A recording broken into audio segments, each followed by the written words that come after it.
Un joyau architectural niché dans la verdure de ces jardins à la française et à l'anglaise, les visiteurs ne se lassent pas du château de Chantilly. C'est tellement imposant. Oui. Et l'idée qu'il y avait autrefois des rois et des chevaliers, tout ça, ça j'aime bien.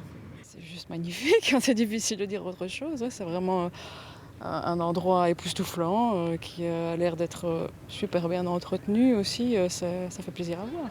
Un monument tout juste élu le préféré des Français.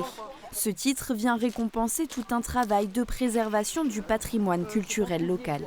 C'est 150 agents qui travaillent quotidiennement pour le château de Chantilly, pour le restaurer, pour le préserver et pour le faire vivre.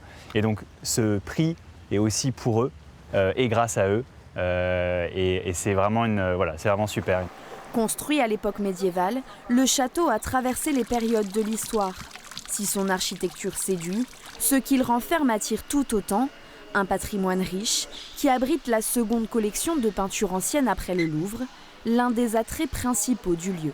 Nous avons ici une collection de peintures très importante, acquise en grande partie par le duc d'Aumale au gré de ses aventures de collectionneur dans toute l'Europe, avec derrière, à ma droite, le mur dédié à la collection de peintures italiennes, à ma gauche, le mur dédié à la collection de peintures françaises, et puis au fond, dans ce que l'on appelle la rotonde, les plus beaux chefs-d'œuvre, notamment de Raphaël.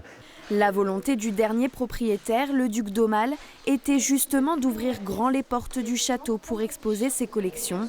En 2024, le site a accueilli près de 550 000 visiteurs.